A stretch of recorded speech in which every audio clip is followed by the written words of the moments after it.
സൗമ്യ വധക്കേസിൽ പുനഃപരിശോധനാ ഹർജി നൽകാനുള്ള നടപടികൾ സർക്കാർ ഊർജിതമാക്കി. സുപ്രീംകോടതി അഭിഭാഷകരുമായി നിയമമന്ത്രി കൂടിക്കാഴ്ച നടത്തി. കേസിലെ സാക്ഷിയെ കണ്ടെത്തുന്നതിൽ അന്വേഷണ സംഘം പരാജയപ്പെട്ടത് തിരിച്ചടിയായെന്ന് AG. ഗോവിന്ദചാമിയുടെ വധശിക്ഷ റദ്ദാക്കിയത് ഗുരുതര പിഴവെന്ന് മാർക്കണ്ഡേയ കഡ്ജു. ജിഷ വധക്കേസിൽ കുറ്റപത്രം നാളെ.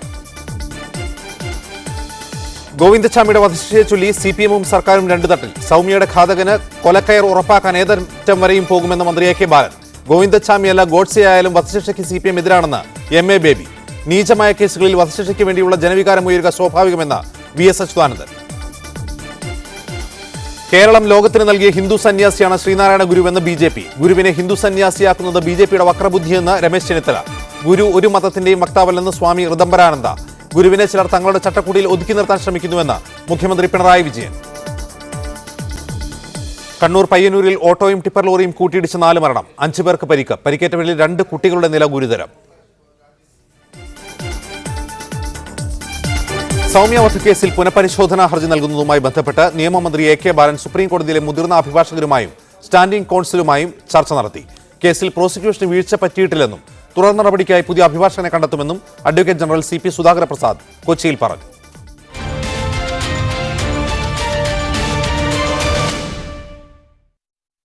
സൗമ്യ വധക്കേസിൽ ഗോവിന്ദചാമിക്ക് വധശിക്ഷ വാങ്ങിക്കൊടുക്കാൻ തന്നെയാണ് സർക്കാർ തീരുമാനം.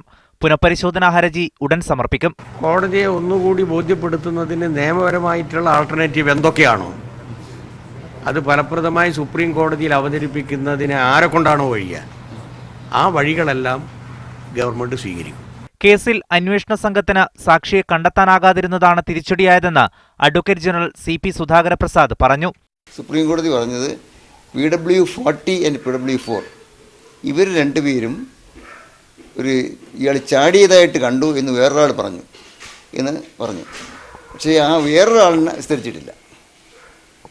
അതാണ് സുപ്രീം കോടതി പ്രധാനമായിട്ട് കണ്ടത്. അതിപ്പോൾ ഫോറൻസിക് എവിഡൻസിലുള്ള എവിഡൻസ് നോക്കേണ്ട കാര്യമില്ല. പോലീസ് അന്വേഷണത്തിൽ വന്ന പാളിച്ചയാണെന്നല്ലേ മനസ്സിലാക്കേണ്ടത്, അല്ലെങ്കിൽ മറ്റേ ആളിനെ വിസ്തരിക്കാൻ ചെയ്യുന്നത്. കേസ് നടത്തിപ്പിന് പുതിയ പ്രോസിക്യൂട്ടറെ നിയമിക്കുമെന്നും അഡ്വക്കേറ്റ് ജനറൽ വ്യക്തമാക്കി. വിവിധ ബ്യൂറോകൾക്കൊപ്പം ന്യൂസ് ഡെസ്ക് മീഡിയ 1. സൗമ്യ വധക്കേസിൽ ഹൈക്കോടതി അഭിഭാഷകനെ തന്നെ സുപ്രീം കോടതിയിലേക്കും ശ്രമിച്ചതാണെന്നും എന്നാൽ അദ്ദേഹത്തിന്റെ അസൗകര്യം മൂലമാണ് നടക്കാതെ പോയതെന്നും സ്റ്റാൻഡിംഗ് കൗൺസിൽ. അഭിഭാഷകനായ സുരേഷിനോട് സുപ്രീം കോടതിയിൽ ഹാജരാവണമെന്ന് ആവശ്യപ്പെട്ടതിന്റെ തെളിവുണ്ടെന്നും സ്റ്റാൻഡിംഗ് കൗൺസിൽ നീഷെ രാജൻ ശങ്കർ ഡൽഹിയിൽ പറഞ്ഞു. തൃശ്ശൂരിൽ നിന്നുള്ള ലോയറാണ് സുരേശൻ. ഞാൻ നേരിട്ട് അറിയും. ഞാൻ വിരിച്ച് വളരെ റിക്വസ്റ്റ് ചെയ്താണ്. അദ്ദേഹം അത് അദ്ദേഹത്തിൻ്റെ പേഴ്സണലായ കാര്യങ്ങളാണെന്ന് പറഞ്ഞത്. അതിലേക്ക് ഞാൻ പോകുന്നില്ല. ഞാൻ അദ്ദേഹം നിഷേധിച്ച സാഹചര്യത്തിൽ കൂടുതൽ വിവാദമാക്കണില്ല. പക്ഷേ അദ്ദേഹം നിഷേധിച്ച സാഹചര്യത്തിൽ അതിൻ്റെ സത്യാവസ്ഥ പറയുക മാത്രമാണ് ചെയ്യുന്നത് അദ്ദേഹം. ആം ആദ്മി പാർട്ടി വക്താവ് CR നീലകണ്ഠൻ കൊച്ചി സ്റ്റുഡിയോയിൽ, അഡ്വക്കേറ്റ് PA മുഹമ്മദ് റിയാസ് കോഴിക്കോട് സ്റ്റുഡിയോയിലുണ്ട്, അഡ്വക്കേറ്റ് C ഉണ്ണികൃഷ്ണൻ നിയമവിദഗ്ധൻ കൊല്ലം സ്റ്റുഡിയോയിൽ ഈ ചർച്ചയിൽ ചേരും, അഡ്വക്കേറ്റ് ഷാനിമോൾ ഉസ്മാൻ ആലപ്പുഴ സ്റ്റുഡിയോയിൽ നിന്ന് ഈ ചർച്ചയിൽ പങ്കെടുക്കും. ഡോക്ടർ ഷേർലി വാസു ഫോറൻസിക് വിദഗ്ധയെ ടെലിഫോൺ ലൈനിലും പ്രതീക്ഷിക്കുന്നു. ആദ്യം അഡ്വക്കേറ്റ് C ഉണ്ണികൃഷ്ണനിലേക്ക്. അഡ്വക്കേറ്റ് ഉണ്ണികൃഷ്ണൻ, സർക്കാരിന് മുൻപിൽ ഇനി ഒരു പോംവഴിയുള്ളതായിട്ടാണ് വാർത്തകൾ വരുന്നത്. അതായത് ഒരു പുനഃപരിശോധനാ ഹർജി സമർപ്പിക്കുക. ഒരു പുനഃപരിശോധനാ ഹർജി സമർപ്പിക്കാൻ വേണ്ട സാഹചര്യമുണ്ടോ ഇപ്പോൾ ഈ കേസിൽ? അതിനു വേണ്ട മാനദണ്ഡങ്ങൾ ഇപ്പോൾ നിലവിലുണ്ടോ? തീർച്ചയായിട്ടും പുനഃപരിശോധനാ ഹർജി കൊടുക്കേണ്ടതാണ് ഈ കേസിൽ. അതിന് പ്രത്യേകിച്ച് നമ്മൾ പറയേണ്ടത് വിചാരണ കോടതിയും കൊടുത്ത വധശിക്ഷ ഹൈക്കോടതി കൺഫേം ചെയ്യുകയുണ്ടായത്. ഈ 2 കോടതികളും എല്ലാ എവിഡൻസുകളും കൃത്യമായി പരിഗണിച്ച് അതിന് ഈ വധശിക്ഷ കൊടുക്കേണ്ടതാണെന്ന് കൃത്യമായിട്ട് മനസ്സിലാക്കി നിയമത്തിൻ്റെ എല്ലാ പഴുതുകളും നോക്കിയതിന് ശേഷമാണ് അത് ചെയ്തിരിക്കുന്നത്. പക്ഷേ സുപ്രീം കോടതി വന്നപ്പോഴത്തേക്ക് അതിനകത്ത് ഈ കൊലപാതകത്തിന് ഇൻറ്റൻഷൻ ഇല്ല, അയാൾക്ക് ഈ കുട്ടിയെ കൊല്ലണമെന്ന് ഉദ്ദേശമില്ലായിരുന്നു എന്നാണ് ആ എവിഡൻസിൽ നിന്ന് മനസ്സിലാവുന്നത്. അതിന് ഏറ്റവും അടിസ്ഥാനമായി അവരെടുത്ത ഒരു മൊഴിയായിട്ട് കാണുന്നത്, ഇപ്പോൾ അഡ്വക്കേറ്റ് ജനറൽ പറഞ്ഞതുപോലെ ഒരാൾ അടുത്ത കമ്പാർട്ട്മെൻറ്റിൽ നിന്നിട്ട് ഈ കുട്ടി എടുത്ത് ചാടി എന്നാണ് മൊഴി കൊടുത്തിരിക്കുന്നത്. പക്ഷേ ഇതിനകത്ത് നോക്കേണ്ട, ഞാൻ മൊത്തം രേഖകളും പരിശോധിച്ചില്ലെങ്കിലും കുറച്ച് രേഖകൾ പരിശോധിച്ചതിൻ്റെ അടിസ്ഥാനത്തിൽ എനിക്ക് മനസ്സിലായത്, ഈ പോസ്റ്റ്മോർട്ടം നടത്തിയ ഡോക്ടർ ഷേർലി വാസുവിൻ്റെ റിപ്പോർട്ടിൽ കൃത്യമായിട്ട് അതിനകത്ത് ഒരു പോയിന്റ് പറയുന്നുണ്ട്. ഈ ബോഡി പോസ്റ്റ്മോർട്ടം ചെയ്തപ്പോൾ റിഫ്ലക്സ് ആക്ഷൻ ഉണ്ടായിരുന്നില്ല എന്ന്. അതായത് നമ്മൾ എടുത്തു ചാടുന്ന ഒരാൾ തീർച്ചയായിട്ടും കൈകുത്താൻ ശ്രമിക്കും. ബോധത്തിൽ എടുത്തു ചാടുന്ന ഒരാൾ കൈകുത്താൻ ശ്രമിക്കും. ഇവിടെ അങ്ങനെ കൈക്കൊരു ഇഞ്ചുറീസും ഉണ്ടായിട്ടില്ല, കൈ കുത്തിയതായിട്ടുള്ള യാതൊരു ഇതുമില്ല. അപ്പോൾ റിഫ്ലക്സ് ഇല്ലാതെ ഒരു ബോഡിയാണ് താഴെ വീണത്. അപ്പോൾ എന്തോ അബോധാവസ്ഥയിലാണ് അല്ലെങ്കിൽ അർത്ഥബോധാവസ്ഥയിലാണ്, അത് ആരോ എടുത്തെറിഞ്ഞതാണ് അല്ലെങ്കിൽ തള്ളിയിട്ടതാണ് എന്നുള്ളത് ഈ സയൻറ്റിഫിക് എവിഡൻസിൽ കൃത്യമാണ്. അതുകൂടാതെ ഇയാൾ ഈ ഗോവിന്ദചാമി പ്രതി കൃത്യമായിട്ട് ഈ പെൺകുട്ടിയെ 6 പ്രാവശ്യം ഈ കമ്പാർട്ട്മെൻറ്റിൽ മുടിക്ക് പിടിച്ച് ഇടിച്ചതായിട്ടുണ്ട്. അതെല്ലാം സർക്കംസ്റ്റാൻഷ്യൽ എവിഡൻസ് ആണ്. അതിനകത്ത് ഈ സയൻറ്റിഫിക് എവിഡൻസും കൂടെ വരുമ്പോൾ അത് തീർച്ചയായിട്ടും കണക്ഷൻ വരുന്നുണ്ട്, തീർച്ചയായിട്ടും അത് എടുക്കേണ്ടതാണ്. പക്ഷേ ആ ഇഞ്ചുറി നമ്പർ 2 പറ്റി ഡോക്ടർ ഷേർലി വാസു പറഞ്ഞിരിക്കുന്നത് സുപ്രീം കോടതി എടുത്തു പറഞ്ഞിട്ടുണ്ടെങ്കിൽ പോലും ആ റിഫ്ലക്സിനെ കുറിച്ച് വേറെ ഡിസ്കഷനൊന്നും ഈ ജഡ്ജ്മെൻറ്റ് കണ്ടില്ല. ആ റിഫ്ലക്സ് ഉണ്ടാവേണ്ടതാണ്, ആ റിഫ്ലക്സിൽ അങ്ങനെ ഒരു ഇഞ്ചുറി ഉണ്ടാവേണ്ടതാണ്. അപ്പോൾ ദെയർഫോർ അതൊരു വളരെ സീരിയസ് ആയിട്ടുള്ളൊരു പോയിന്റാണ്. അതുകൊണ്ട് പുനഃപരിശോധനാ ഹർജി കൊടുക്കേണ്ടതാണ്. ഞാൻ വ്യക്തതയ്ക്ക് വേണ്ടി ചോദിക്കുകയാണ്.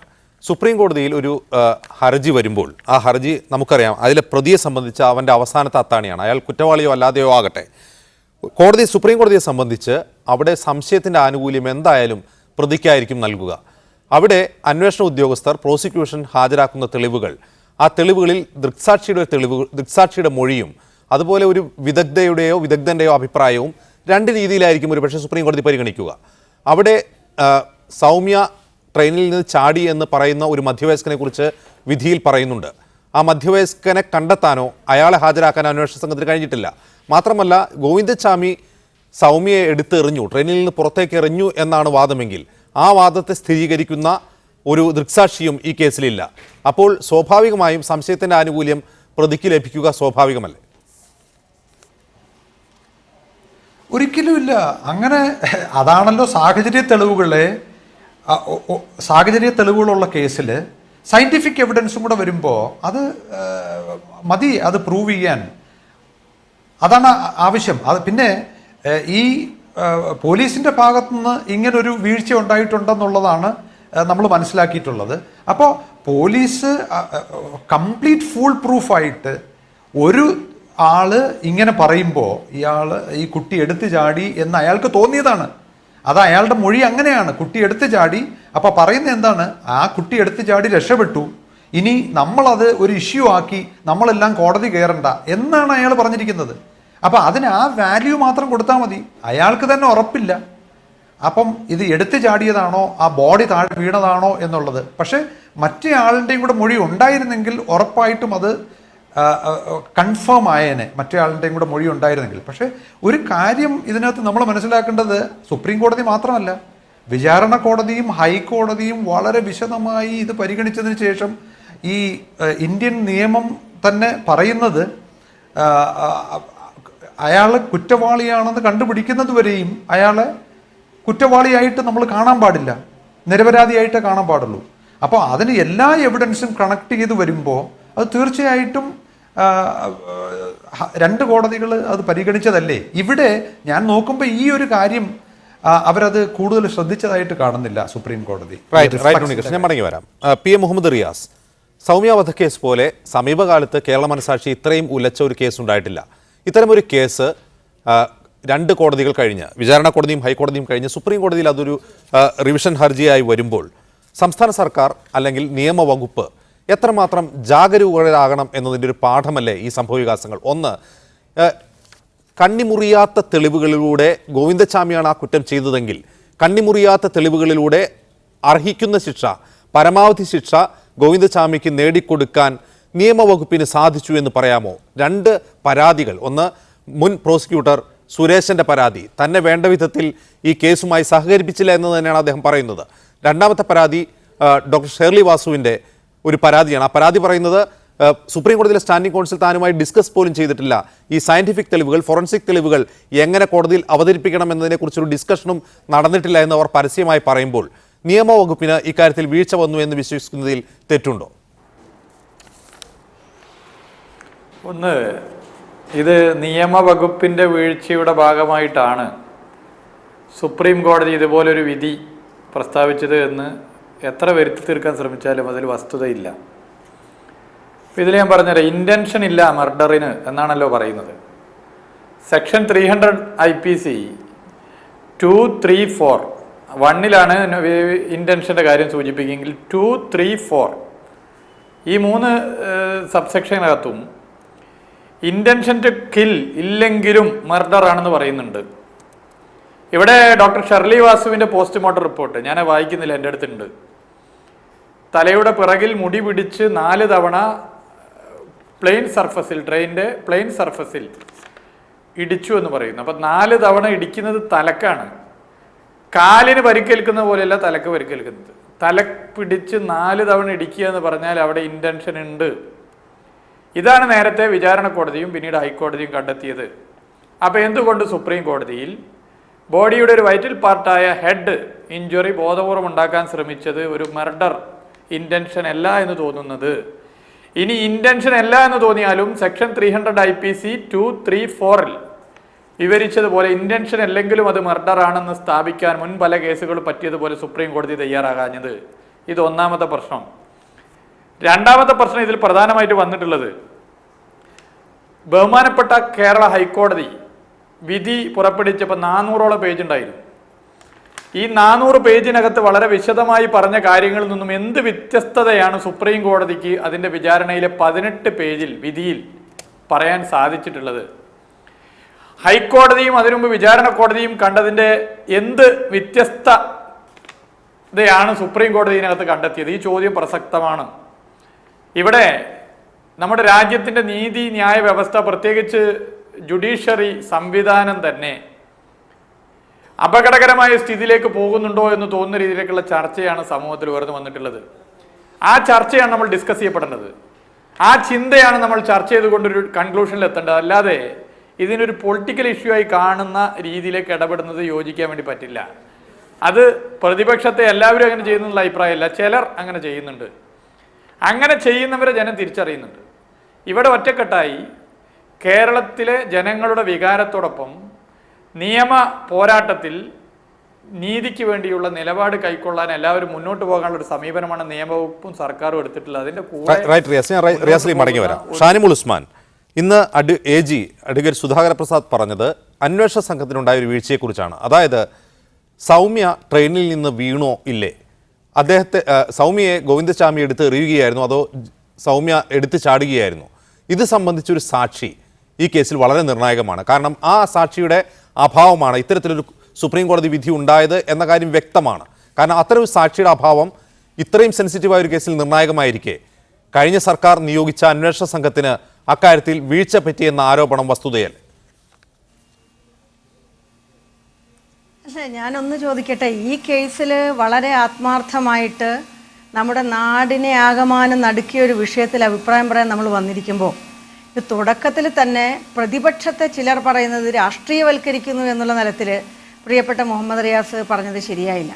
അപ്പോൾ ഈ കേസിനെ സംബന്ധിച്ചിടത്തോളം പറയുമ്പോൾ കേരളത്തിലെ ജനങ്ങളെ ആകമാനം നടുക്കിയ ഒരു സംഭവം. ഇന്നലെ ഞാൻ സത്യത്തിൽ സൗമ്യയുടെ വീട് ഞാൻ സന്ദർശിച്ചിരുന്നു. സൗമ്യയുടെ അമ്മയെ ഞാൻ കണ്ടിരുന്നു. സൗമ്യ മരിച്ച അതേ ദിവസത്തെ ഒരു പ്രയാസത്തിലും ബുദ്ധിമുട്ടിലും ആണ് ഇന്നലെ അവർ അവിടെ ഇരിക്കുന്നത് എനിക്ക് കാണാൻ കഴിഞ്ഞത്. അപ്പോൾ ഇതിനകത്ത് ഉണ്ടായിട്ടുള്ളത് 2 കോടതികൾ, വിചാരണ കോടതിയുടെ വിധി ഹൈക്കോടതി അപ്ഹോൾഡ് ചെയ്തതാണ് എന്നുള്ള വസ്തുത മാറ്റിവെച്ചുകൊണ്ട് നമുക്ക് സംസാരിക്കാൻ കഴിയില്ല. ഇൻവെസ്റ്റിഗേഷനെ കുറിച്ചോ അതല്ലെങ്കിൽ വിദഗ്ധ അഭിപ്രായം പറഞ്ഞവരെ കുറിച്ചോ ഒക്കെ അഭിപ്രായ വ്യത്യാസം ഉണ്ടെങ്കിലൊക്കെ അതൊക്കെ തീർച്ചയായിട്ടും അതൊക്കെ തന്നെ ചർച്ച ചെയ്യപ്പെടേണ്ടതാണ്. പക്ഷേ 2 കോടതികൾ ശരിവെച്ച അല്ലെങ്കിൽ 2 കോടതികൾ കണ്ടെത്തിയ ഒരു നിരീക്ഷണത്തിൽ നിന്ന് വ്യത്യസ്തമായ രീതിയിൽ പോകുന്നതുകൊണ്ടാണ് ഇവിടെ സംശയം. യഥാർത്ഥത്തിൽ ഇവിടെ സുപ്രീം കോടതി എന്ത് തരത്തിലുള്ള നടപടിയിലേക്ക് പോകുന്നു, കൊലക്കയറാണോ അല്ലെങ്കിൽ ജീവപര്യന്തമാണോ എന്നുള്ളതല്ല യഥാർത്ഥത്തിലുള്ള വിഷയം. ഇവിടെ ഈ കേസുമായി ബന്ധപ്പെട്ട് സുപ്രീം കോടതിയിൽ കേരള സർക്കാരിന് എന്തെങ്കിലും തരത്തിലുള്ള വീഴ്ച വന്നിട്ടുണ്ടോ എന്നുള്ളതിനെ സംബന്ധിച്ച് ജനങ്ങൾക്ക് വലിയ ആശങ്കയുണ്ട്. ഇന്നിപ്പോൾ ബഹുമാന്യനായ നിയമവകുപ്പ് മന്ത്രി ഇന്ന് വളരെ പെട്ടെന്ന് കേന്ദ്ര കമ്മിറ്റിയോടനുബന്ധിച്ചാണെങ്കിൽ കൂടി അദ്ദേഹം വക്കീലന്മാരുമായി സംസാരിക്കുന്നതിനായി സുപ്രീം കോടതിയിലെ കേസുമായി ബന്ധപ്പെട്ട് എന്ത് ചെയ്യാമെന്ന് ആലോചിക്കുന്നതിന് ഡൽഹിയിൽ പോയല്ലോ. ഈ കേസിന്റെ വാദം നടക്കുന്നതിന് 1 മാസം മുമ്പേ ഗവൺമെന്റിന് അറിയാമല്ലോ. ആ സമയത്ത് എന്തുകൊണ്ട് ഇത്തരത്തിലുള്ള ഒരു തത്രപ്പാട് അതല്ലെങ്കിൽ ഇതുമായുള്ള ഒരു ആലോചനയ്ക്ക് വേണ്ടി തയ്യാറായില്ല എന്നുള്ളതിന് മറുപടി പറയേണ്ടത് ഗവൺമെന്റ് തന്നെയാണ്. ഇതിനകത്ത് കഴിഞ്ഞ ഗവൺമെന്റിന്റെ ഭാഗത്തുണ്ടായ തെറ്റ് കുറ്റം എന്ന് പറയുമ്പോൾ ഞാൻ ചോദിക്കട്ടെ, സുരേഷൻ എന്ന് പറയുന്ന വക്കീല് സഹകരിച്ചില്ല എന്നുള്ളതാണ് നിങ്ങളുടെ മാധ്യമത്തിൽ അടക്കം ഇപ്പോൾ എഴുതി കാണിക്കുന്ന പ്രധാനപ്പെട്ട ഹെഡ്ലൈൻ. അത് ആര് പറഞ്ഞതാ? അത് ഇപ്പോഴത്തെ AG അടക്കമുള്ളവർ പറയുന്നതാ. അപ്പൊ സുരേഷൻ എന്ന് പറയുന്ന വക്കീലിനെ വെക്കണം എന്നുള്ളത് സൗമ്യയുടെ അമ്മയുടെ ആവശ്യമായിരുന്നു.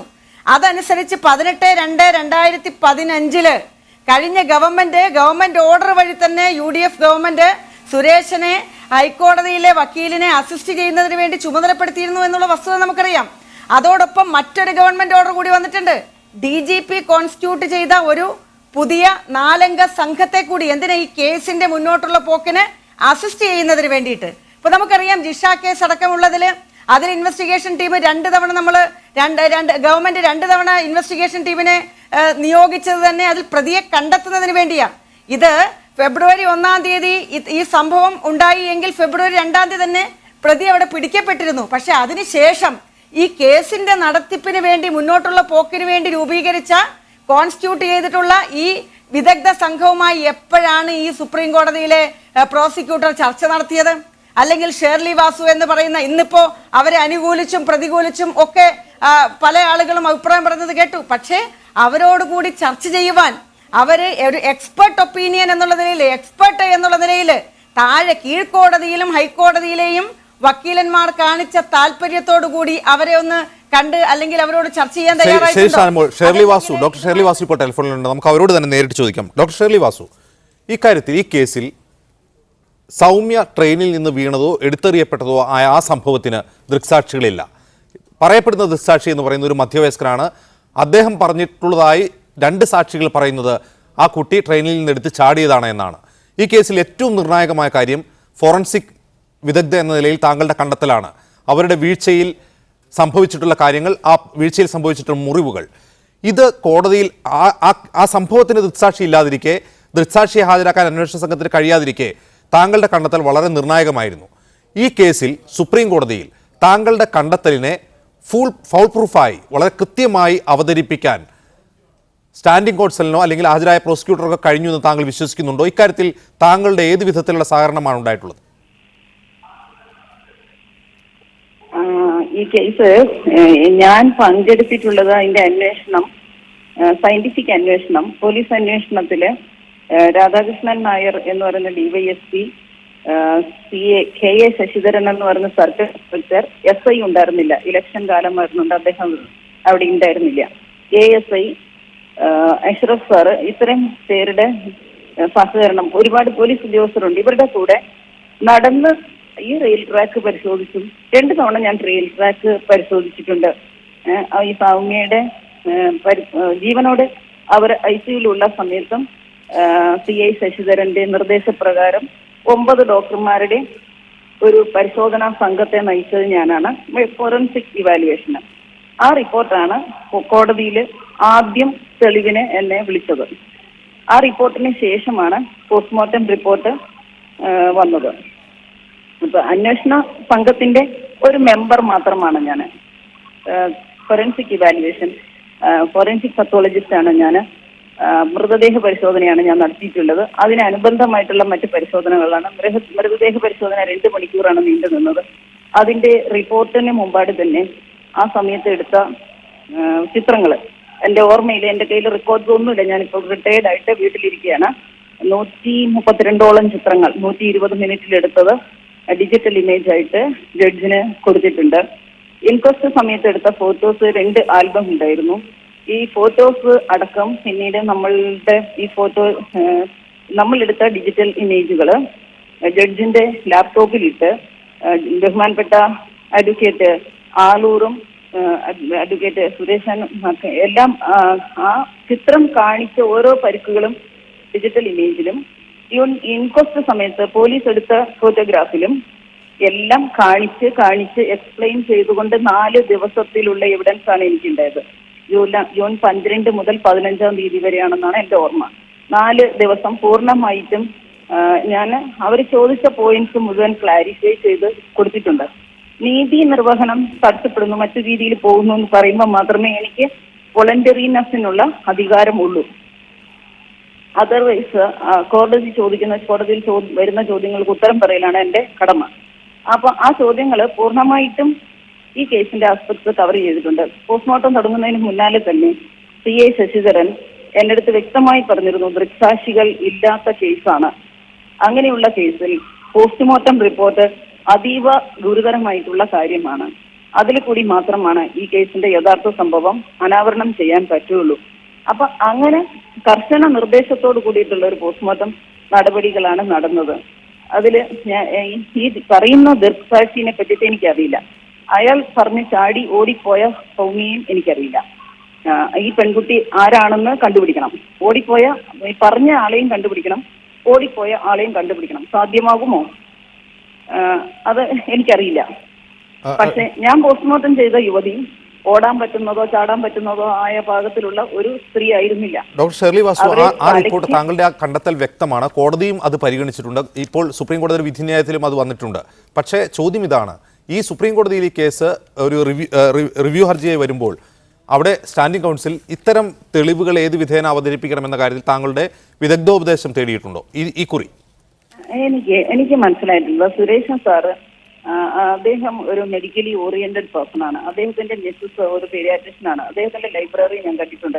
നിരവധി മെഡിക്കൽ ബുക്സ് ഉണ്ട്. ഏതൊരു ഡോക്ടറേക്കാളും ക്രിമിനൽ മേഖലയിൽ ആവശ്യമുള്ളതും അതിനപ്പുറവുമായിട്ടുള്ള ബുക്സ് വായിച്ച് മാർക്ക് ചെയ്ത് വെച്ചിരിക്കുന്ന ഒരു ലൈബ്രറിയാണത്. ഞങ്ങൾക്ക് ഒരിക്കലും കാണാൻ കഴിയാത്ത നിരവധി വിശിഷ്ട പുസ്തകങ്ങൾ അദ്ദേഹത്തിന്റെ കയ്യിലുണ്ട് എന്നുള്ളതും അപ്പൊ ഞങ്ങൾ ആ പുസ്തകങ്ങളൊക്കെ കാണുകയും എൻജോയ് ചെയ്യുകയൊക്കെ ചെയ്തു. അപ്പൊ he's very much medically oriented. അദ്ദേഹത്തിന് നല്ല രീതിയിൽ അനാറ്റമിയും ഫിസിയോളജിയും അറിയാം. അതുകൊണ്ട് ഇഞ്ചുറി മനസ്സിലാക്കാൻ എനിക്ക് ഏറ്റവും എൻ്റെ ജീവിതത്തിലെ എൻ്റെ 35 വർഷത്തെ അനുഭവത്തിൽ സുരേഷൻ വക്കീൽ ഇഞ്ചുറി ബ്രെയിനിന്റെ അനാറ്റമിയും അതിന്റെ ഫംഗ്ഷനും ഒക്കെ മനസ്സിലാക്കിയതുപോലെ മറ്റൊരു വക്കീലിനോടും എനിക്ക് സംസാരിക്കാൻ കഴിഞ്ഞിട്ടില്ല. അപ്പൊ അതുകൊണ്ടൊക്കെ തന്നെയാണ് അദ്ദേഹത്തിന് കേസ് ഇതൊരു കോംപ്ലക്സ് കേസാണ്.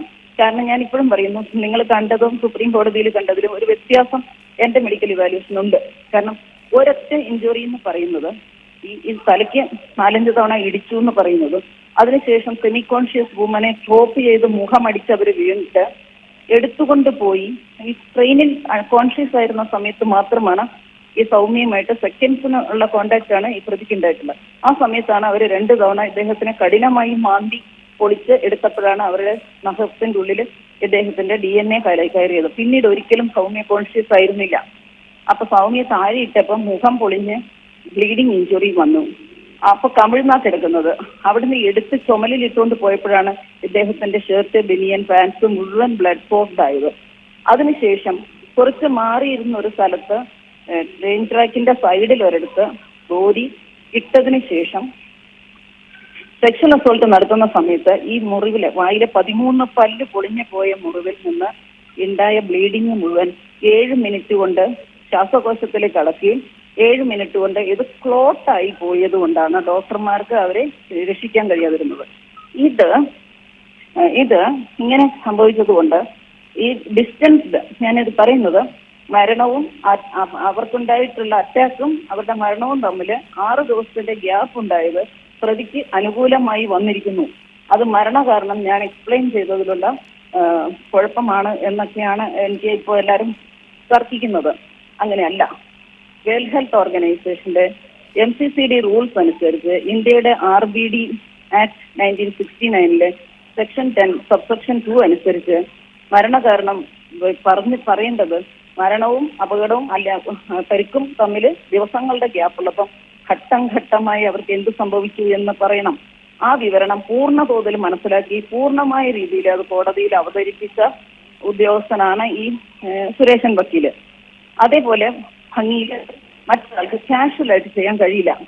ഡെഡിക്കേറ്റഡ് ഡിറ്റർമൈൻഡ് ആയിട്ട് മെഡിക്കൽ ബാക്ക്ഗ്രൗണ്ട്, ഒരു അഡ്വക്കേറ്റിന് മെഡിക്കൽ ബാക്ക്ഗ്രൗണ്ട് വേണമെന്ന് ചോദിച്ചാൽ അദ്ദേഹം പഠിക്കണം. എന്നാൽ മാത്രമേ ഇത് അവതരിപ്പിക്കാൻ കഴിയുള്ളൂ. ആ ഒരു ക്വാളിറ്റി ഇതിൽ വന്നിട്ടുണ്ട്. മരണകാരണവും ഇതും തമ്മിലുള്ള ഒരു ഗ്യാപ്പ് ഉള്ളത് വിവരിക്കാൻ കഴിയാത്തതുകൊണ്ട് ഗോവിന്ദസ്വാമി മരണത്തിന് ചുമതലയില്ല എന്നുള്ള മട്ടിലാണ് സുപ്രീം കോടതി ജഡ്ജ്മെന്റ്. ഇതൊരു ഫാക്ച്വൽ എററാണ്. ഫാക്ച്വൽ എററുകൾ എപ്പോഴും തിരുത്താവുന്നതാണ്. കാരണം എൻ്റെ ഒപ്പീനിയൻ എന്ന് പറയുന്നത് പോലെ ഇതൊരു ഒപ്പീനിയനാണ്. ജഡ്ജിന്റെ ജുഡീഷ്യൽ മൈൻഡിൽ ഉണ്ടായിട്ടുള്ള ഒരു അഭിപ്രായം തന്നെയാണ് ജഡ്ജ്മെന്റ്. നമ്മുടെ ഒരു റിമാർക്കെന്നോ ഒക്കെ പറയാം. ജുഡീഷ്യൽ ഒപ്പീനിയനെ ഞാൻ മനസ്സിലാക്കുന്നത് ജഡ്ജ്മെന്റ് ആയിട്ട് ബൈൻഡിങ് ആയിട്ട് പവർഫുൾ ആയിട്ട് പുറത്തു വരുന്നതാണ്.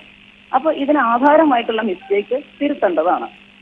റൈറ്റ്. ഡോക്ടർ ഷേർലി വാസു, ഞാൻ മടങ്ങി വരാം താങ്കളിലേക്ക്. CR നീലകണ്ഠൻ, ഡോക്ടർ ഷേർലി വാസു കുറച്ച് സമയമെടുത്ത് വിശദീകരിച്ചതിൽ നിന്ന് നമുക്ക് മനസ്സിലാകുന്നത് വളരെ സങ്കീർണമായ ഒരു ഫോറൻസിക് വിദഗ്ധയുടെ വിശദീകരണം, സൗമ്യയുടെ മരണം സംബന്ധിച്ച വിശദീകരണം ഒരു ജുഡീഷ്യൽ പ്രോസസ്സിൽ അവതരിപ്പിക്കുമ്പോൾ കാണിക്കേണ്ട അവധാനത ഇക്കാര്യത്തിൽ ഉണ്ടായിട്ടില്ല. കാരണം ദൃക്സാക്ഷിയില്ലാത്ത കേസാണ്, വളരെ സങ്കീർണമായ ഫോറൻസിക് പരിശോധനാ റിപ്പോർട്ടാണ്. മാത്രമല്ല, ഒരു ഫോറൻസിക് പരിശോധനാ റിപ്പോർട്ടിൽ മരണകാരണം വിശദീകരിക്കുന്നത് ഒരു വിദഗ്ധയുടെ അഭിപ്രായമായി മാത്രമേ കോടതി പരിഗണിക്കൂ. അതിലുപരി കോടതി വിലമതിക്കുന്നത് ഒരു ദൃക്സാക്ഷിക്കായിരിക്കെ ഇക്കാര്യത്തിൽ കൃത്യമായൊരു ഒത്തിണക്കം, ഒരു കോർത്തിണക്കം ഇല്ലായിരുന്നു എന്ന് തന്നെയല്ലേ വ്യക്തമാവുന്നത്? അല്ല, ഇവിടെ നേരത്തെ മറ്റേ റിയാസും അതിനു മുമ്പ് മാർക്കണ്ഡേയ ഗഡ്ജും പറഞ്ഞ വളരെ പ്രധാനപ്പെട്ട ഒരു കാര്യമുണ്ട്. ഇപ്പോൾ ഇൻറ്റൻഷൻ ഇല്ലാതെ തന്നെ കൊന്നാൽ ഇത് ഗ്രീവിയസ് ഇഞ്ചുറി മരണകാരണമായേക്കാവുന്ന ഗ്രീവിയസ് ഇഞ്ചുറി വന്നാൽ അത് 302 പറയുന്നുണ്ട്. അപ്പോൾ അതിലും പ്രധാന പ്രശ്നം ഇപ്പോൾ ഷെർലി വാസു പറഞ്ഞൊരു പോയിൻ്റ് ഉണ്ട്.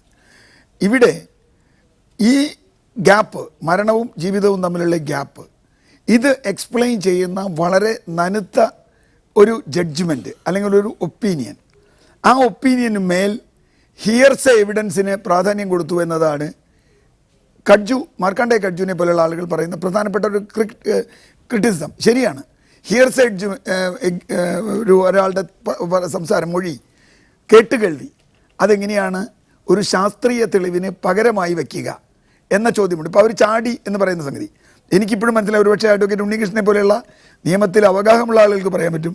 എനിക്കിപ്പോഴും ഞാനത് വായിച്ചിട്ട് മനസ്സിലാവാത്ത PW4 PW40 എന്തിന് സാക്ഷിയായി ഈ കേസിൽ എന്നുള്ളതാണ്.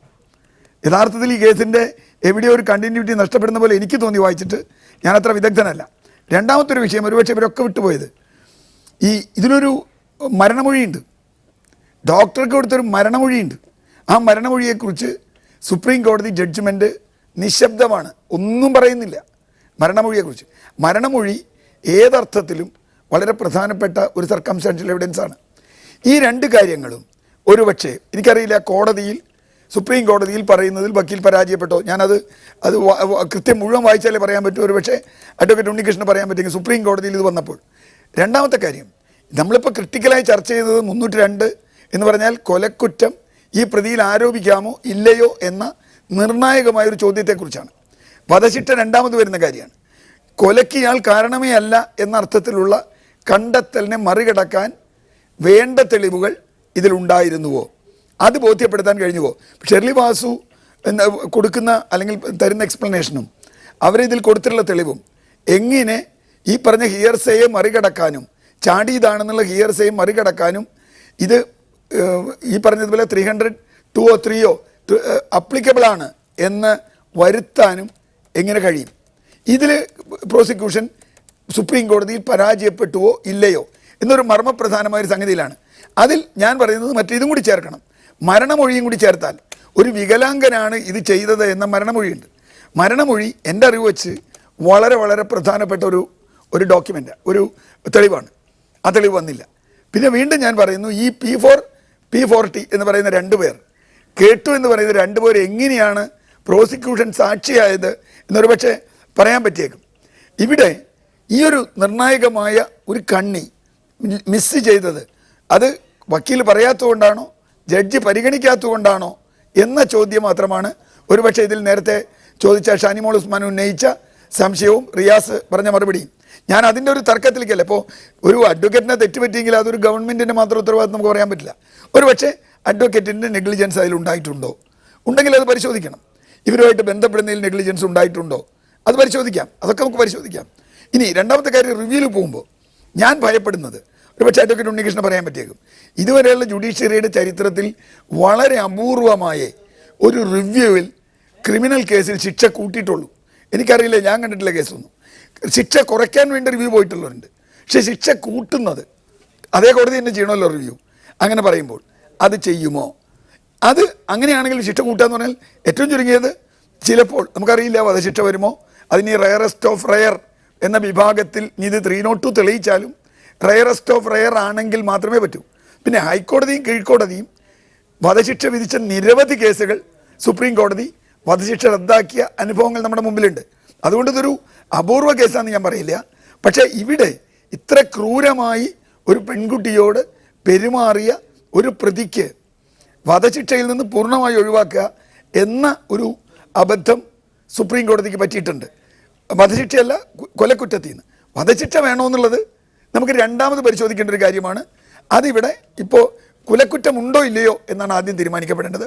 അതിൽ പരാജയമുണ്ട് എന്നാണെങ്കിൽ ആ വക്കീലിന് തെറ്റുപറ്റിയിട്ടുണ്ട്, അത് പരിശോധിക്കപ്പെടേണ്ടതാണ്. റൈറ്റ് സിയർന്നിൽ അതിഥികളിലേക്ക് മടങ്ങി വരാൻ വളരെ പെട്ടെന്ന് ഒരു ചെറിയ ഇടവേള ആവശ്യമുണ്ട്. അഡ്വക്കേറ്റ് ഉണ്ണികൃഷ്ണൻ, സൗമ്യ വധക്കേസ് വിചാരണ കോടതിയിലും ഹൈക്കോടതിയിലും വരുമ്പോഴുണ്ടാവുന്ന ഒരു സാമൂഹിക മനഃശാസ്ത്ര പശ്ചാത്തലമുണ്ട്. ഒന്ന്, ഇതിലെ പ്രതി ഒരു തമിഴ്നാട്ടുകാരനാണ്, ഒരു വികലാംഗനാണ്. മാത്രമല്ല സൗമ്യ വധക്കേസിൽ അതിശക്തമായ ഒരു സാമൂഹിക മനസാക്ഷിയുടെ വികാരം പ്രതിക്കെതിരെ, ആ കുറ്റകൃത്യത്തിനെതിരെ നിലനിൽക്കുന്നുണ്ട്. അത്തരം സാമൂഹ്യമായ വികാരങ്ങൾ, പ്രതിഷേധങ്ങൾ, ഇതെല്ലാം കോടതി വിധിയെ, കോടതി നടപടികളെയൊക്കെ സ്വാധീനിക്കാറുണ്ട് ഇന്ത്യയിൽ എന്നുള്ളത് ഒരു വസ്തുതയാണ്. പക്ഷേ സുപ്രീം കോടതിയിൽ ഒരു വിധി, കീഴ്ക്കോടതിയുടെ വിധി പുനഃപരിശോധിക്കാൻ എത്തുമ്പോൾ സ്ഥിതി വ്യത്യസ്തമാണ്. അവിടെ അവർ കേസിൽ ഉണ്ടായ നടപടിക്രമങ്ങൾ, നിയമ നടപടിക്രമങ്ങൾ, തെളിവുകൾ, സാക്ഷികൾ, ഇത് മാത്രമേ പരിശോധിക്കേണ്ടതുള്ളൂ എന്നല്ല. കേരളത്തിൽ ഇത്തരത്തിലൊരു വികാരമുണ്ട് എന്നുള്ള വിവരം പോലും ചിലപ്പോൾ സുപ്രീം കോടതിയിലെ ന്യായാധിപന്മാർക്ക് ഉണ്ടാവണമെന്നില്ല. അപ്പോൾ അവർ പരമാവധി ഇളവ് പ്രതിക്ക് നൽകുന്നു. ഇവിടെ CR നീലകണ്ഠൻ സൂചിപ്പിച്ചതുപോലെ ഒരു ശിക്ഷാവിധി ഇനി കൂട്ടാൻ ഒരു റിവ്യൂ പെറ്റീഷൻ, റിവിഷൻ ഹർജിക്ക് കഴിയുമോ എന്ന കാര്യം സംശയവുമാണ്. ഇത്തരമൊരു സാഹചര്യം നിലനിൽക്കുമ്പോൾ പുലർത്തേണ്ട ഒരു ജാഗ്രതയെക്കുറിച്ചാണ് നാം ചർച്ച ചെയ്യുന്നത്. ഈ സാഹചര്യത്തിൽ ഇനി ഒരു റിവിഷൻ ഹർജി നൽകുന്നത് കൊണ്ട് ഒരുപക്ഷെ കൊലപാതക കുറ്റം തെളിയിക്കാൻ സാധിക്കുമെന്നൊരു ആത്മവിശ്വാസം ഒരു അഭിഭാഷകൻ എന്ന നിലയിൽ താങ്കൾക്കുണ്ടോ? തീർച്ചയായിട്ടും. അതായത് ഈ എവിഡൻസിൽ തന്നെ ഇതിനകത്ത് 2-3 കാര്യങ്ങൾ. ഇയാളൊരു ഹാബിച്വൽ ഒഫൻഡറാണ്, അയാൾ സ്ഥിരമായി ഒരു കുറ്റവാളിയാണ്. അതിൻ്റെ ഒരു ഡിസ്കഷനും ജഡ്ജ്മെൻറ്റിലില്ല. അപ്പോൾ അയാൾ സ്ഥിരമായിട്ടുള്ള കുറ്റവാളിയാണ്. അയാൾ 6 പ്രാവശ്യം ഈ പെൺകുട്ടിയുടെ തല പിടിച്ച് ഇടിച്ചു. അപ്പം അങ്ങനെയുള്ള കുറ്റകൃത്യങ്ങൾ ചെയ്യുന്ന ഒരാൾക്ക് ഇത്രയൊക്കെ ചെയ്യുമ്പോൾ ആ കുട്ടി മരിച്ചു പോവും, അല്ലെങ്കിൽ അപകടം, ആ കുട്ടിയുടെ ജീവന് ആപത്താണ് എന്ന് മനസ്സിലായില്ല എന്ന് പറയുന്നത് തെറ്റാണ്.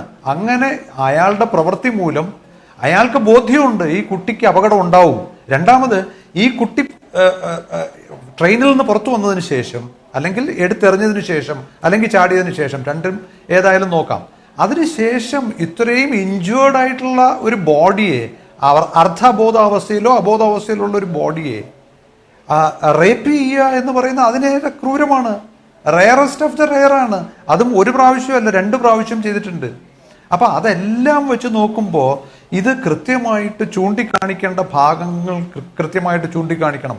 പിന്നെ രണ്ടാമത് മറ്റൊരു കാര്യം ഇവിടെ ചർച്ച ചെയ്തുകൊണ്ട് വരുന്ന ഒരു സംഗതിയെക്കുറിച്ച് ഞാനൊന്ന് പറയാം. ഞാൻ സുപ്രീം കോടതിയിൽ ഈ കേസ് വാദിക്കുമ്പോൾ അവിടെ ഉണ്ടായിരുന്നില്ല. എന്താണ് അവിടെ നമ്മുടെ പ്രോസിക്യൂഷൻ ഭാഗം വാദിച്ചത്, കോടതി എന്താണ് മനസ്സിലാക്കിയതെന്നും നമുക്കറിയില്ല. എല്ലാം ഭംഗിയായി വാദിക്കുന്ന വക്കീലിനെ തന്നെയാണ് ഈ കേസ് വാദിക്കാൻ ഏൽപ്പിച്ചതും. അതും കേരള ഹൈക്കോടതിയിലെ ജഡ്ജിയായിരുന്നു. പക്ഷെ എന്തൊക്കെയായിരുന്നാലും ഒരു കാര്യത്തിൽ എനിക്കൊരു സംശയം, ഏതൊരു കേസ് ഇത്രയും വളരെ പ്രമാദമായ ഒരു കേസ് അത് കോടതിയിൽ ഫൈനൽ വാദത്തിന് വരുന്നതിന് മുമ്പ് തീർച്ചയായിട്ടും താഴെ കേസ് നടത്തിയ എല്ലാ കാര്യങ്ങളും വിശദമായി പഠിച്ച വക്കീലന്മാരുമായിട്ടൊരു നല്ല ഡിസ്കഷൻ തന്നെ ഉണ്ടാവേണ്ടത് അത്യാവശ്യമാണ്. കാര്യം ഈ രേഖകൾ മാത്രം നോക്കുന്നത് നമുക്ക് ചിലപ്പം ഒരു ഫുള്ളി കോടതിയെ കൺവിൻസ് ചെയ്യാൻ പറ്റുന്ന രീതിയിൽ ആവണം എന്നില്ല. അതിന് ഞങ്ങളെല്ലാം ചെയ്യാറുള്ളത്, ഏത് കേസും അത് കൃത്യമായിട്ട് പറഞ്ഞു തരാൻ അതിൻ്റെ എല്ലാ കാര്യങ്ങളും പരിശോധിച്ച ആളുകൾ, വക്കീലന്മാരായാലും ഡോക്ടേഴ്സ് ആയാലും അവരുണ്ടെങ്കിൽ അത് അവരുമായിട്ടൊരു ഡിസ്കഷൻ നടത്തി അതെല്ലാം ഓരോ രേഖകളുടെയും ഇംപ്ലിക്കേഷൻസ്, ഓരോ ഇഞ്ചുറിയുടെയും ആ രീതികൾ, ആ കോസ് ഓഫ് ഇഞ്ചുറി, ഇതെല്ലാം നമ്മളെല്ലാം ഒരു നല്ല ഡിസ്കഷൻ നടത്തിയിട്ടാണ് ചെയ്യേണ്ടത്. അത് ചെയ്തിട്ടുണ്ടോ ഇല്ലയോ എന്നുള്ളത് ഇപ്പോൾ പല റിപ്പോർട്ടുകളാണ് വരുന്നത്. സുരേശൻ പറയുന്നു എന്നെ വിളിച്ചിട്ടില്ല, നിഷേരാജൻ ശങ്കർ പറഞ്ഞു അദ്ദേഹത്തിനെ പലതവണ വിളിച്ചിട്ട് വന്നില്ല. ഇതിൽ ഏതാണ് ശരി എന്നുള്ളത് നമുക്ക് അറിയാൻ പറ്റുന്നില്ല. പക്ഷേ റിവ്യൂ പെറ്റീഷൻ കൊടുക്കാനായിട്ടുള്ള പല പോയിന്റുകളും വിട്ടുപോയിട്ടുള്ള പോയിന്റുകൾ അത് വളരെ റിലവൻ്റ് ആയിട്ടുള്ളത് ഉണ്ട്. അത് കോടതിയെ നമ്മൾ ബോധ്യപ്പെടുത്തേണ്ടതാണ്. പിന്നെ rarest of the rare case ആണോ അല്ലയോ എന്നുള്ളതിന് തർക്കമില്ല. ഇത് ആ വിഭാഗത്തിൽ വരുന്നതാണ്. പിന്നെ 302 അതായത് കൊലക്കുറ്റം ആരോപിക്കാമോ ഇല്ലയോ എന്നുള്ള കാര്യത്തിൽ ഇയാളുടെ ഹാബിച്വൽ ഒഫൻഡർ എന്നുള്ള സ്റ്റാറ്റസ് നോക്കാം. പിന്നെ രണ്ടാമത് ഈ കുട്ടിയെ അയാൾ അസോൾട്ട് ചെയ്തത് ട്രെയിനിൽ വെച്ചും പുറത്തും അതെല്ലാം അതിന് ഇയാൾക്ക് വളരെ നോളജ് ഉണ്ട് എന്നുള്ളത് തന്നെ തെളിയിക്കാൻ പറ്റും. റൈറ്റ് ഉണ്ണികൃഷ്ണൻ, ഞാൻ മടങ്ങി വരാം. PM മുഹമ്മദ് റിയാസ്, സുപ്രീം കോടതിയിൽ ആ കേസ് കേൾക്കുന്ന സമയത്ത് എന്താണ് സംഭവിച്ചതെന്ന് നമുക്കറിയില്ല. പക്ഷെ അന്ന് വന്ന റിപ്പോർട്ടുകൾ മലയാളികളായ മാധ്യമപ്രവർത്തകർ അടക്കം റിപ്പോർട്ട് ചെയ്ത കാര്യമാണ്. കോടതി ചോദിക്കുന്നത് സൗമ്യയെ ഗോവിന്ദചാമി തള്ളിയിട്ടതിന് തെളിവുണ്ടോ, അതിന് ദൃക്സാക്ഷിയുണ്ടോ എന്ന ചോദ്യത്തിന് അഭിഭാഷകന് മറുപടി ഉണ്ടായിരുന്നില്ല എന്നുള്ളതാണ്. ഇവിടെ ഒരു വീഴ്ച സംഭവ്യമാണ്. മാത്രമല്ല, നമ്മോടിപ്പോൾ ഷേർലി വാസു സംസാരിച്ചതിൽ നിന്ന് നമുക്ക് മനസ്സിലാകുന്നത് ഈ കേസ് ഏറ്റവും നന്നായി പഠിച്ച ഒരാൾ എന്ന നിലയിൽ കുറെ കൂടി വിദഗ്ധമായി സംഭവങ്ങൾ അവതരിപ്പിക്കാൻ സുരേശനായിരുന്നു സാധിക്കുക എന്ന് ഷേർലി വാസു പറയുന്നുണ്ട്. അത്രമാത്രം അദ്ദേഹം ഈ കേസ് പഠിച്ചിട്ടുണ്ട് എന്ന് പറയുന്നു. ഷേർലി വാസുവിൻ്റെ തന്നെ വാക്കുകളിൽ നിന്ന് നമുക്ക് മനസ്സിലാകുന്നത് സുരേഷിനെയും ഷേർലി വാസുവിനെയും രണ്ട് വിദഗ്ധരാണ് അവർ, ഈ രണ്ട് മേഖലകളിലെ രണ്ട് വിദഗ്ധർ. അവരെ ഉപയോഗപ്പെടുത്തുന്നതിൽ സുപ്രീം കോടതിയിലെങ്കിലും പ്രോസിക്യൂഷൻ പരാജയപ്പെട്ടു എന്നല്ലേ മനസ്സിലാക്കേണ്ടത്? ഒന്ന്, ഇതിനകത്ത് തർക്ക വിഷയമുണ്ട്. സുരേഷിനെ ഉപയോഗപ്പെടുത്താൻ ശ്രമിച്ചു, വിളിച്ചിട്ടില്ല എന്ന് സുരേഷൻ പറയുന്നു. വിളിച്ചതിന് രേഖകളുണ്ട് എന്ന് നേരത്തെ ഷാനിമോൾ ഉസ്മാൻ പറഞ്ഞ പോലെ AG അല്ല പറഞ്ഞിട്ടുള്ളത്, കൗൺസിൽ പ്രതികരിച്ച് വ്യക്തി അവിടുത്തെ സ്റ്റാൻഡിംഗ് കൗൺസിൽ പറഞ്ഞു. അപ്പോൾ ആ ഒരു തർക്ക വിഷയത്തിൽ അതിൻ്റെ ഫാക്റ്റിലേക്ക് ഇപ്പോൾ ഞാൻ കിടന്ന അഭിപ്രായം പറഞ്ഞു പോയാൽ അത് കേരളത്തിലെ പ്രതിപക്ഷം ചെയ്യുന്നതിന് തുല്യമായി പോകും. അപ്പോൾ അതിലേക്ക് ഞാൻ പോകുന്നില്ല. അപ്പോൾ അങ്ങനെ ഒരു വിഷയമുണ്ട്. എന്തായാലും ഒരു കാര്യം ഉറപ്പാണ്, ഇതിനകത്ത് സുപ്രീം കോടതി എടുത്തിട്ടുള്ള നിലപാട് ഇത് ചർച്ച ചെയ്യപ്പെടണം. അത് ചർച്ച ചെയ്യപ്പെട്ട് പോകേണ്ടതുണ്ട്. അത് ചർച്ച ചെയ്യപ്പെട്ട് പോകുന്നത് അത് അതൃപ്തിയുള്ളത് കൊണ്ടാണ് സർക്കാർ റിവ്യൂ നൽകിയിട്ടുള്ളത്. റിവ്യൂ 0.1% സാധ്യതയുണ്ടെങ്കിൽ പോലും പോസിറ്റീവായി കാണാൻ ശ്രമിക്കുന്നു. അതിനാരുമായും ഡിസ്കഷൻ ചെയ്യാൻ തയ്യാറാണ്, ആരുമായും. ആ നിലയിലാണ് ഇതിനകത്ത് ഇടതുപക്ഷ സർക്കാർ ഒരു സമീപനം ഇതുമായി ബന്ധപ്പെട്ട് കൈക്കൊണ്ടിട്ടുള്ളത്. അതിൽ പ്രതിപക്ഷം ഉൾപ്പെടെയുള്ള എല്ലാവരും സഹകരിച്ചൊരു ടീമായി ഈ വിഷയത്തിനകത്തൊരു പോസിറ്റീവ് ന്യൂസിന് വേണ്ടി കാത്തു നിൽക്കുക എന്നുള്ളത് മാത്രമേ ഇതിൽ നമുക്ക് പ്രതീക്ഷിക്കേണ്ടതുള്ളൂ. റൈറ്റ് റിയാസ്, ഞാൻ മടങ്ങി വരാം. ഷാനിമുൾ ഉസ്മാൻ, സൗമ്യ വധക്കേസിൽ മാത്രമല്ല ഇനി നാളെ കുറ്റപത്രം സമർപ്പിക്കാതിരുന്ന ജിഷ വധക്കേസിലും സമാനമായ സംഭവങ്ങൾ ഒരുപക്ഷെ ആവർത്തിച്ചേക്കാം. കാരണം ഇത്തരം സെൻസിറ്റീവായിട്ടുള്ള കൊലപാതക കേസുകളിൽ, പ്രത്യേകിച്ചും സ്ത്രീകൾക്കെതിരായ ലൈംഗികാതിക്രമം നടത്തിയിട്ടുള്ള കൊലപാതക കേസുകളിൽ അന്വേഷണ സംഘം ഏതെങ്കിലും വിധേന പ്രതിയെ കോടതിയിൽ ഹാജരാക്കി ഒരു കുറ്റപത്രം തട്ടിക്കൂട്ടാനുള്ള ഒരു വ്യഗ്രത സൗമ്യ വധക്കേസിലും കണ്ടിട്ടുണ്ട്. ഇപ്പോൾ ജിഷ വധക്കേസിലും അത് തന്നെയാണ് സംഭവിക്കുന്നത്. 90 ദിവസത്തിനുള്ളിൽ കുറ്റപത്രം സമർപ്പിച്ചിട്ടില്ല, അവധി നീട്ടി വാങ്ങുന്നു, കുറ്റപത്രം തട്ടിക്കൂട്ടുന്നു എന്ന വ്യാജേന ഇതുവരെ തൊണ്ടി മുതൽ പോലും ജിഷ വധക്കേസിൽ കണ്ടെടുത്തിട്ടില്ല. ഇത്തരം സാഹചര്യങ്ങളിൽ അന്വേഷണ സംഘത്തിന് പ്രഥമമായി സംഭവിക്കുന്ന വീഴ്ചകളാണ് ഒരുപക്ഷെ ഓരോ വിചാരണ കോടതി, ഹൈക്കോടതി, സുപ്രീം കോടതിയിലെത്തുമ്പോൾ ആ കേസിനെ പിന്നോട്ടടിപ്പിക്കുന്ന കാര്യങ്ങൾ. ഇത്തരം കാര്യങ്ങളിൽ കുറെ കൂടി സമചിത്തതയോടെ സമയമെടുത്ത് സമൂഹത്തെ ബോധിപ്പിക്കുക എന്നതിലുപരി ആ കേസ് കോടതിയിൽ സമർപ്പിക്കുക എന്ന കാര്യത്തിന് മുൻഗണന നൽകിക്കൊണ്ടല്ലേ അന്വേഷണ സംഘങ്ങൾ പ്രവർത്തിക്കേണ്ടത്? അതിന് പകരം ഏതെങ്കിലും പ്രതിയെ മാധ്യമങ്ങൾക്ക് മുമ്പിലോ മറ്റോ ഹാജരാക്കിക്കൊണ്ട് സമൂഹത്തെ തൃപ്തിപ്പെടുത്തുന്ന രീതിയല്ലേ മാറേണ്ടത്? അല്ല, ഇതിനകത്ത് സത്യസന്ധമായി നമ്മൾ ചിന്തിക്കുമ്പോൾ സ്ത്രീകളുടെ ജീവനും സ്ത്രീകളുടെ മാനത്തിനും കുറേ അധികം കാലമായി നമ്മുടെ നാട്ടിൽ വിലയില്ലാതെയായിരിക്കാം. ഇപ്പോൾ ജിഷാവധ കേസിലായാലും സൗമ്യവധ കേസിലായാലും ഇതിന് മുമ്പുള്ള കിളിരൂർ, കവിയൂർ, പൂവരണി കേസിലായാലും അങ്ങനെ ഏത് കേസിലും നമ്മൾ നോക്കിക്കഴിഞ്ഞാലും ഇരകൾ ഇല്ലാതെയാകുന്നു. ഒരു വശത്ത് അന്വേഷണ സംഘം അതിനകത്ത് രാഷ്ട്രീയ താല്പര്യങ്ങളടക്കം നമ്മൾ ചർച്ച ചെയ്യുമ്പോൾ അങ്ങനെയൊക്കെ മാറിയും തിരിഞ്ഞുമൊക്കെ ഇവിടെ ചർച്ച നടക്കുന്നുണ്ട്.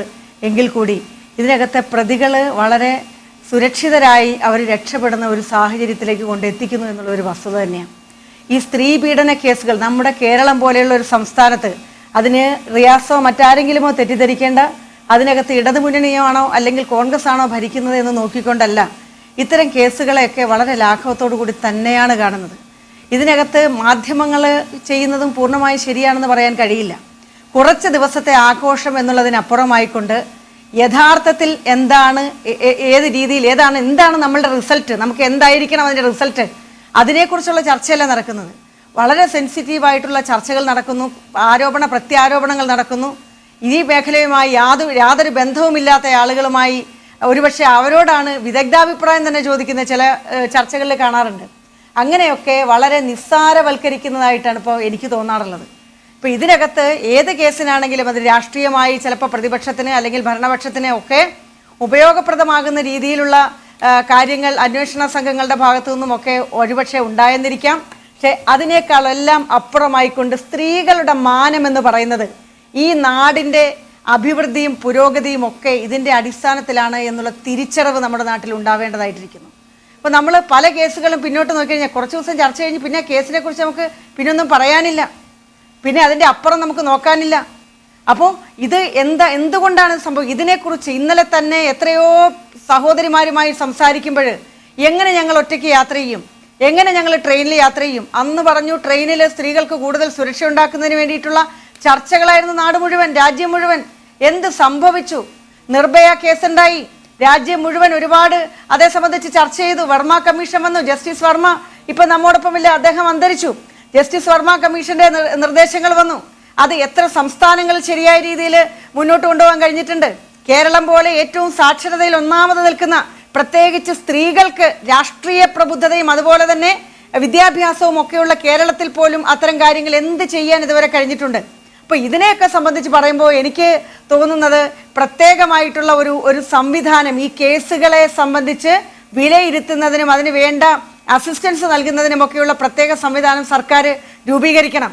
സർക്കാർ രൂപീകരിക്കുക എന്ന് പറയുമ്പോൾ അത് ഏത് ഗവൺമെൻറ് ആയാലും അവർക്ക് ഇഷ്ടമുള്ള കുറേ ആളുകളുടെ പോസ്റ്റിങ്ങിന് വേണ്ടിയിട്ട്, അവരെ സഹായിക്കുന്നതിന് വേണ്ടിയിട്ട്, ആരോ പറഞ്ഞതുപോലെ കോളേജിൽ പഠിക്കുമ്പോൾ മുദ്രാവാക്യം വിളിച്ചതിൻ്റെ പേരിലുള്ള ഒരു പ്രത്യുപകാരം എന്നുള്ള നിലയിൽ പ്രോസിക്യൂട്ടർമാരെ വെക്കുന്ന നിലപാട് ഏത് രാഷ്ട്രീയ പാർട്ടി അധികാരത്തിൽ വന്നാലും മാറ്റണമെന്നുള്ള അഭിപ്രായം കൂടി എനിക്കുണ്ട്. ഞാനും ഒരു അഭിഭാഷക തന്നെയാണ്. പക്ഷേ അഭിഭാഷക സമൂഹത്തിനെ മോശപ്പെടുത്തിക്കൊണ്ടല്ല പറയുന്നത്. ഏറ്റവും മാന്യമായ ഈ തൊഴിൽ ചെയ്യുമ്പോൾ നിശ്ചയമായും അതിനകത്ത് മറ്റു തരത്തിലുള്ള ഒരു ഇടപെടലുകളും ഇല്ലാതെ സത്യസന്ധമായി കാര്യങ്ങൾ കൊണ്ടുപോകാൻ നമ്മൾ ഏറ്റെടുക്കുന്ന ജോലി ശരിയായ രീതിയിൽ പുറമേ നിന്നുള്ള അനാവശ്യമായ ഇടപെടലുകളില്ലാതെ മുന്നോട്ട് കൊണ്ടുപോകാനുള്ള സാഹചര്യം ഉണ്ടാകണം. ഇതിനകത്ത് പ്രത്യേകിച്ച് ഞാൻ നേരത്തെ സൂചിപ്പിച്ച എണ്ണമറ്റ സ്ഥലനാമങ്ങളുമായി ബന്ധപ്പെട്ട കേസുകൾ ഈ കേരള സംസ്ഥാനത്ത് നിലകൊള്ളുമ്പോൾ ആ കേസുകളുടെയൊക്കെ ഗതി എന്തായി എന്നുള്ളതിനെ സംബന്ധിച്ചടക്കം നമ്മൾ ചർച്ച ചെയ്യേണ്ടിയിരിക്കുന്നു. അതിനുള്ള ഒരു പരിഹാരം നീലകണ്ഠൻ നാളെ ജിഷ വധക്കേസിൽ കുറ്റപത്രം സമർപ്പിക്കുകയാണ്. ഒരു സർക്കാരിനെ സംബന്ധിച്ച് ജനരോഷം, ഒരു ക്രൈം നടക്കുമ്പോൾ അതിലെ പ്രതിയെ പിടികിട്ടാത്തപ്പോഴുള്ള ജനരോഷം ഒരു ചലഞ്ചാണ്, വെല്ലുവിളി തന്നെയാണ്. ഈ വെല്ലുവിളി മറികടക്കുക എന്നതായിരിക്കും മിക്ക ജനകീയ സർക്കാരുകളുടെയും ആദ്യത്തെ പണി. ഇത്തരം സാഹചര്യത്തിലാണ് ഇത്തരം സ്ത്രീകൾക്കെതിരായ ലൈംഗികാതിക്രമ കേസുകളിൽ പിന്നീട് കോടതിയിൽ അട്ടിമറിക്കപ്പെടുകയോ ആ കോടതിയിൽ വാദികൾ തോറ്റുപോവുകയോ ചെയ്യുന്നത് അങ്ങനെയൊക്കെയാണ്. നമുക്കറിയാം ജിഷ വധക്കേസിൽ ഇപ്പോൾ ഒരു DNA മാത്രമാണ് തെളിവായി അന്വേഷണ സംഘത്തിന് മുന്നിലുള്ളത്. തൊണ്ടി പോലുമില്ല, ദൃക്സാക്ഷിയില്ല.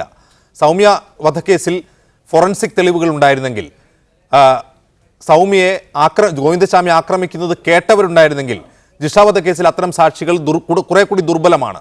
ഇത്തരം സാഹചര്യത്തിൽ ഈ പറയുന്ന പ്രതികളെ പിടിക്കാനുള്ള വെമ്പൽ, ഇക്കാര്യത്തിൽ ഒരു സമൂഹം കൂടി ഇത്തരം അന്വേഷണ സംഘങ്ങൾക്ക് കുറെ കൂടി സ്പേസ് നൽകിക്കൊണ്ട്, സമയം നൽകിക്കൊണ്ട്, ഒരു ബ്രീത്തിങ് സ്പേസ് നൽകിക്കൊണ്ട് അതിനെ പിന്തുണയ്ക്കുകയല്ലേ വേണ്ടത്. മറിച്ച് അവനെ കൊല്ലുക തുടങ്ങിയ മുറവിളികൾ, വധശിക്ഷയ്ക്ക് വേണ്ടിയുള്ള മുറവിളികൾ യഥാർത്ഥത്തിൽ ഇത്തരം കേസുകളിലെ നീതി നിർവഹണത്തെ, നീതി ഇരകൾക്ക് ലഭിക്കുന്നതിനെ തടസ്സപ്പെടുത്തുകയല്ലേ ചെയ്യുക. ഇവിടെ ഷാനിമോൾ ഉസ്മാൻ പറഞ്ഞതിനോട് 100% ഞാൻ ആദ്യമായി യോജിക്കുന്നു. കേരളത്തിൽ ഏത് ഗവൺമെൻറ് വന്നാലും സ്ത്രീകൾക്കെതിരായ ഒരു കേസും മാന്യമായി അന്വേഷിക്കപ്പെട്ട്, കൃത്യമായി അന്വേഷിക്കപ്പെട്ട് കുറ്റവാളി ശിക്ഷിക്കപ്പെട്ടിട്ടില്ല. സൂര്യനെല്ലി മുതൽ ഇങ്ങോട്ടെടുത്താൽ അതിനുണ്ടായിട്ടുള്ള 100 സാഹചര്യങ്ങൾ നമുക്കിവിടെ പറയേണ്ടതില്ല. ഇതൊരു ഗവൺമെൻറ്റിൻ്റെ പ്രശ്നം മാത്രമല്ല. നമ്മുടെ ഗവൺമെൻറ്റുകളിൽ പ്രത്യേകിച്ചും സ്ത്രീകൾ ദുർബലകളായ, പ്രത്യേകിച്ചും ഒരു സാമ്പത്തികവും സാമൂഹികമായും പിന്നോക്കം നിൽക്കുന്ന സ്ത്രീകൾ, അവരുടെ കാര്യത്തിലാവുമ്പോൾ അതിനുവേണ്ടി തുടർച്ചയായി വാദിക്കാൻ ആരുമില്ല. ഇപ്പോൾ നേരത്തെ പറഞ്ഞു ഇവിടെ ഒരു ബഹളമുണ്ടാക്കും, ഒരു സംഭവം ഉണ്ടായാൽ നമ്മളൊരു വലിയ ബഹളമുണ്ടാക്കും. ഓരോ കേസും നമുക്ക് സമൂഹത്തിൽ ചർച്ച ചെയ്തിട്ടുണ്ട്. ആ ചർച്ച അവിടെ അവസാനിക്കുക. ഇന്നലെ ഈ കേസിൻ്റെ വിധി വരുന്നത് വരെ നമുക്കിതിനെപ്പറ്റി ചർച്ചയില്ല. 2 ദിവസം ഈ ചർച്ച നിൽക്കും. നാളെ ജിഷയുടെ വന്നു. ഞാൻ അജിംസ് ചോദിച്ച ചോദ്യം വളരെ പ്രധാനമാണ്. കാരണം സൗമ്യ വധക്കേസുമായി ബന്ധപ്പെടുമ്പോൾ വളരെ വളരെ ദുർബലമാണ് ജിഷയുടെ കേസ് എന്നാണ് ഞാൻ എൻ്റെ നിയമജ്ഞാനം വെച്ച് മനസ്സിലാക്കിയിട്ടുള്ളത്. കാരണം ഒരുപാട് നേരത്തെ പറഞ്ഞ നിരവധി കാര്യങ്ങൾ അക്കാര്യത്തിലുണ്ട്. സമൂഹത്തിൻ്റെ കാര്യം, സമൂഹത്തിൽ മാധ്യമങ്ങളോ സമൂഹമോ ഉണ്ടാക്കുന്ന സെൻസേഷൻ യഥാർത്ഥത്തിൽ കോടതിയുടെ അല്ലെങ്കിൽ പോലീസിൻ്റെ നടത്തിപ്പിൽ ആ ജാഗ്രത ഉണ്ടാവാറില്ല എന്ന് മാത്രമല്ല, ഈ പറഞ്ഞതുപോലെ തൽക്കാല ശാന്തിക്ക് എന്തെങ്കിലും കാര്യങ്ങൾ ചെയ്യും. കേസ് കോടതിയിലെത്തുമ്പോൾ അതാകെ കുഴഞ്ഞു മറിയും. സ്വാധീനമുള്ള ആളുകൾ അതിൽ കൃത്യമായി ഇടപെടും, അവരിടപെട്ടത് മറിക്കും. അങ്ങനെ വരുമ്പോൾ എങ്ങനെയാണ് ഇതിന് മറുപടി ഉണ്ടാവുക? ഇപ്പോൾ നിർഭയ കേസുമായി ബന്ധപ്പെട്ട് ഒരുപാട് നിയമ ഭേദഗതികൾ നമ്മുടെ നാട്ടിലുണ്ടായി. ഞാൻ ജിഷ വധക്കേസിൽ എൻ്റെ ഏക പ്രതീക്ഷ, സൗമ്യ വധക്കേസിലുള്ള കാലത്ത് നിർഭയ നിയമങ്ങളില്ല, 376 അല്ലെങ്കിൽ അതുപോലെയുള്ള നിയമങ്ങളില്ല. ഇപ്പോൾ നിയമം കുറേ കൂടി കർശനമാണ്. അതിവിടെ ഉപയോഗിക്കാൻ പറ്റില്ല. ഈ സൗമ്യ വധക്കേസിൽ പറ്റില്ല, പക്ഷേ ജിഷ വധക്കേസിൽ പറ്റും. പക്ഷേ ആ നിയമങ്ങൾ ഉണ്ടെങ്കിൽ പോലും എത്ര കർശനമായി നമ്മുടെ നിയമ സംവിധാനം അന്വേഷണ സംവിധാനങ്ങൾ പോകുന്നുണ്ട്. വളരെ ദുർബലം ആണ് നമ്മുടെ അന്വേഷണ സംവിധാനങ്ങൾ. സമയമെടുക്കുന്നു എന്നുള്ളതല്ല പ്രശ്നം. സമയം ഒരു മാസം കൂടുതലെടുത്താലും യഥാർത്ഥമായ പ്രതിയെ കൃത്യമായി തെളിവുകളിലൂടെ കൊണ്ടുവരാൻ കഴിയുമോ? ശരി, സമയക്കുറവുണ്ട്. ഞാൻ നമുക്ക് ചർച്ച അവസാനിപ്പിക്കുന്നുണ്ട്. അഡ്വക്കേറ്റ് ഉണ്ണികൃഷ്ണൻ, ഇനിയിപ്പോൾ ഒരു റിവ്യൂ പെറ്റീഷൻ നൽകുകയാണ് നാളെ എന്ന് കരുതുക. അത് തള്ളിയാൽ മറ്റൊരു സാധ്യത ഇനി ഒരു ക്യൂറേറ്റീവ് പെറ്റീഷനാണ്. ആ ഒരു ക്യൂറേറ്റീവ് പെറ്റീഷനുള്ള ഒരു സാധ്യത നിലനിൽക്കുന്നുണ്ട് ഈ കേസിൽ, വളരെ ചുരുക്കി. അത് റിവ്യൂ പെറ്റീഷൻ എന്താണ് പറയുന്നതെന്ന് അനുസരിച്ചിരിക്കും. അതായത് ക്യൂറേറ്റീവ് പെറ്റീഷനൊക്കെ 2 സീനിയർ ലോയേഴ്സ് സർട്ടിഫൈ ചെയ്ത് കൊടുക്കുമ്പോഴാണ് ക്യൂറേറ്റീവ് പെറ്റീഷൻ അവിടെ പരിഗണിക്കപ്പെടുക.